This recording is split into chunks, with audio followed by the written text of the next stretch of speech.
Hey everyone, कैसे हैं आप सभी। Welcome back to my class. Cytology chapter start हो गया था जिसमें हमने सेल के बारे में, सेल का स्ट्रक्चर और सेल के सारे ऑर्गेनल्स पढ़ लिए थे। मतलब माइटोकॉन्ड्रिया पढ़ लिया था, न्यूक्लियस पढ़ लिया था, एंडोप्लाज्मिक रेटिकुलम पढ़ लिया था, गोल्गी बॉडी पढ़ लिया था और लाइसोसोम पढ़ लिया था, राइबोसोम्स पढ़ लिए थे। कल हमने न्यूक्लियस के बारे में पढ़ा था और आज हम उसी को आगे बढ़ते हुए पढ़ेंगे डीएनए के बारे में, क्योंकि डीएनए कहाँ होता है, न्यूक्लियस में होता है। और डीएनए क्या होता है, डीएनए ही हमारी पूरी सेल को कंट्रोल करता है। और डीएनए कहाँ पर होता है, न्यूक्लियस में। इसी को हमने क्या कहा था, कंट्रोलर ऑफ द सेल, या कह सकते हैं हम मैनेजर ऑफ द सेल। कौन होते हैं, या ब्रेन ऑफ द सेल। ये सारे न्यूक्लियस के नाम है। किसकी वजह से, डीएनए की वजह से। देखो जैसे मैंने क्या कहा था, यहाँ ये सपोज एक सेल है, ये न्यूक्लियस है, तो इस न्यूक्लियस में क्या होता है, इस तरीके से डीएनए रहते हैं। ठीक है, अब कैसे, क्या, क्यों, यहाँ पर देखिए डीएनए क्या है। डीएनए क्या होता है, और एक जो जैसे हमारी सेल में तो कितनी सेल होती हैं, 10⁻16 सेल्स होती हैं। ठीक है, लेकिन जब हम एक सेल की बात करें तो एक सेल के अंदर जो न्यूक्लियस होता है उसके अंदर लगभग 2 मीटर डीएनए होता है, 6 फीट का। ठीक है, 2 मीटर लगभग क्या होता है, डीएनए होता है।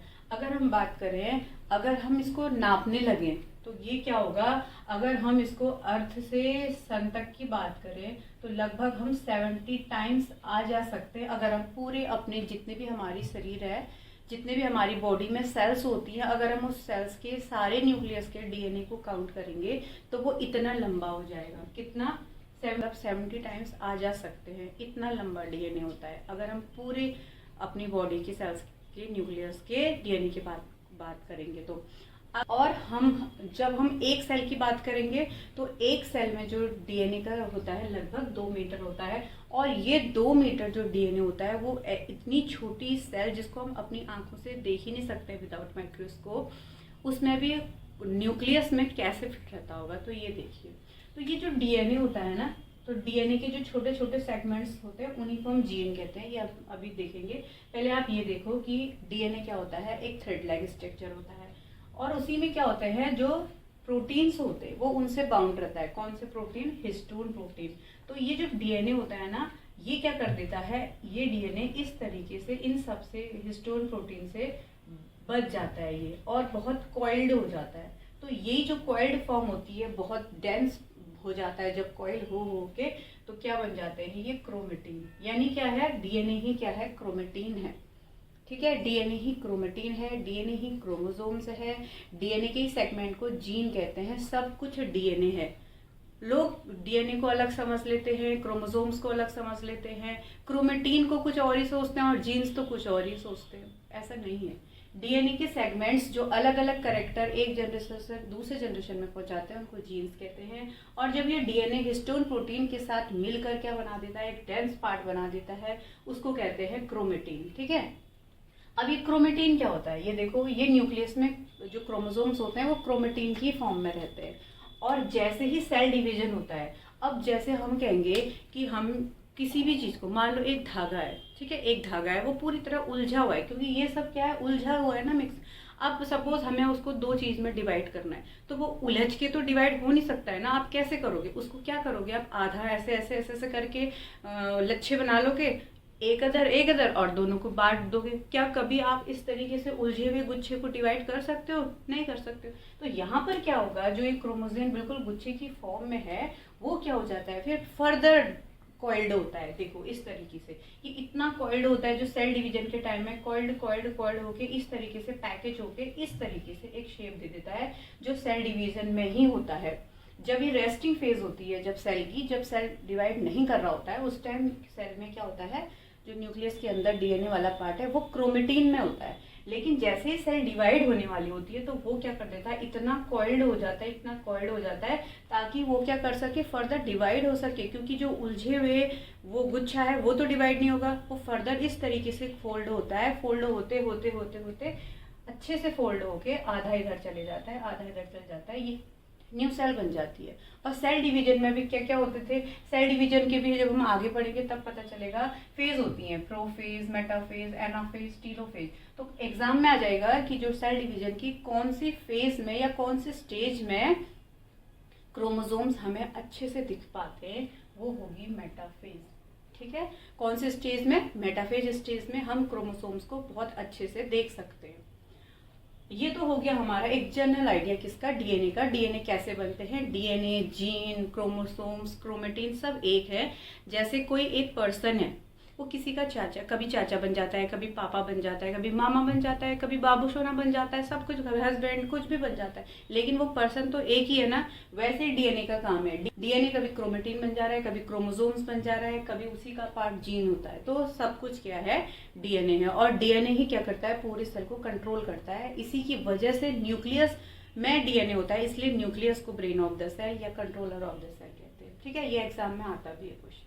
अब डीएनए का स्ट्रक्चर कैसा होता है देख लीजिए, एक जनरल आइडिया देती हूँ, क्योंकि जो सीटेट है ना उसमें से ज़्यादा कुछ बहुत डिटेल में नहीं आता है। आपको यही पूछेगा कि जो डीएनए है वो कैसा होता है। तो डीएनए क्या होता है, एक डबल हेलिक्स होता है, मतलब वो दो हेलिक्स, दो स्ट्रैंड से मिलकर बना होता है, जिसको कहते हैं डबल हेलिक्स।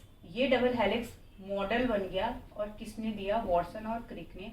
ये भी एग्जाम में आता है कि जो डीएनए का डबल हेलिक्स मॉडल है वो किसने दिया, वो दो साइंटिस्ट थे, वॉटसन एंड क्रिक ने। ठीक है, ये क्या होता है, इस तरीके से अरेंज रहता है। और इसमें क्या होते हैं, ये जो न्यूक्लियोसाइड और न्यूक्लियोटाइड क्या होते हैं ये अभी मैं बताती हूँ। पहले आप यहाँ देखो डीएनए होता क्या है। डीएनए होता है डीऑक्सीराइबोन्यूक्लिक एसिड। ठीक है, ये इसकी फुल फॉर्म है डीऑक्सीराइबोन्यूक्लिक एसिड। डी माने दो, ऑक्सी मतलब ऑक्सीजन। ये सब हम आगे पढ़ेंगे, आप इसका फुल फॉर्म याद कर लेना। कभी कभी इतना इजी क्वेश्चन तो आता नहीं है, क्या पता सीटेट का कुछ भी हो सकता है। और ये क्या है, पॉलीमर ऑफ न्यूक्लियोटाइड होता है। पॉलीमर तो जानते हैं ना, जैसे एक न्यूक्लियोटाइड, फिर दो न्यूक्लियोटाइड, तीन न्यूक्लियोटाइड, चार, बहुत सारे पॉलीमर, मतलब मैनी न्यूक्लियोटाइड जब मिल जाएंगे तो वो क्या बन जाएंगे, पॉलीमर ऑफ न्यूक्लियोटाइड। तो न्यूक्लियोटाइड की एक चेन होती है। और जो एक न्यूक्लियोटाइड होता है वो किस किस चीजों से मिलकर बना होता है, एक सुगर, एक बेस और एक फॉस्फेट। ठीक है, तो जो सुगर होती है इसमें कौन सी होती है, नाम से ही पता चल रहा है, डीऑक्सीराइबोस सुगर। ये भी आता है एग्जाम में कि जो डीएनए है उसमें कौन सी सुगर होती है, तो उसमें होती है डीऑक्सीराइबोस सुगर। ये एक पेंटोज सुगर है। ये भी आ जाता है कि जो डीएनए है उसमें कौन सी सुगर है, डीऑक्सीराइबोस सुगर है, और उसका नेचर कैसा है, वो है पेंटोज। क्यों, क्योंकि उसमें जो कार्बन कितने होंगे, 5। जैसे ग्लूकोज है, ग्लूकोज का क्या होता है फॉर्मूला, C6H12O6 होता है ना। तो ये 6 है, कार्बन 6, तो वो ये कैसी सुगर हो गई, हेक्सोज। ठीक है, हेक्सोज सुगर हो गई। और ये क्या होगी, 5 वाली है तो पेंटोज हो गई।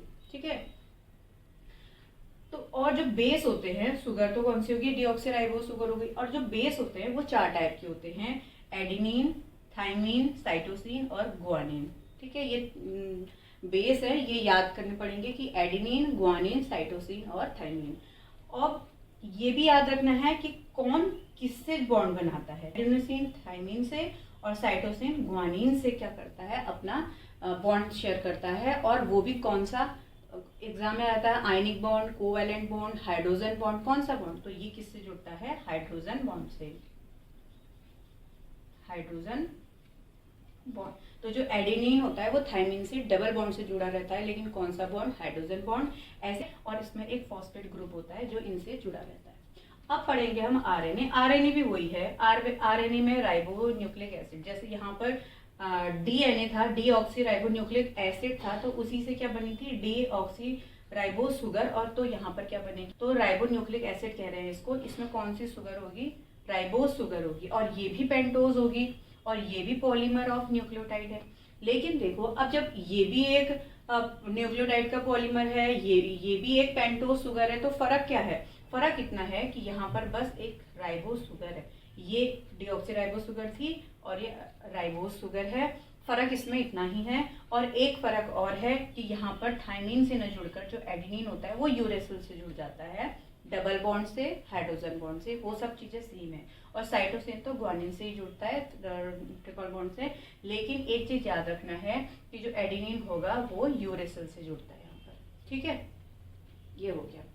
अब देखो मैंने क्या कहा था, जो डीएनए, जैसे जो डीएनए था वो तो डबल हेलिक्स था, लेकिन जो आरएनए होगा वो क्या होगा, बस एक सिंगल हेलिक्स होगा और उससे एडेनिन ऐसे यूरेसिल से जुड़े होंगे और जो साइटोसिन है वो ग्वानिन से, और चाहे ग्वानिन को आप साइटोसिन से कर दो, यूरेसिल को आप एडेनिन से कर दो, एक ही बात है। यहाँ पर भी ऐसे ही हो सकता है, जैसे थायमिन को आपने जोड़ दिया एडेनिन से और ग्वानिन को जोड़ दिया साइटोसिन से, ठीक है। आगे पीछे कुछ भी हो, लेकिन डबल बॉन्ड और ट्रिपल बॉन्ड में ध्यान रखना। तो आरएनए एक सिंगल स्ट्रैंड होता है और जो डीएनए होता है वो डबल हेलिक्स होता है। अगर हम इन दोनों में डिफरेंस करेंगे, मान लो हम कहेंगे कि डीएनए और आरएनए में डिफरेंस बताइए, डीएनए और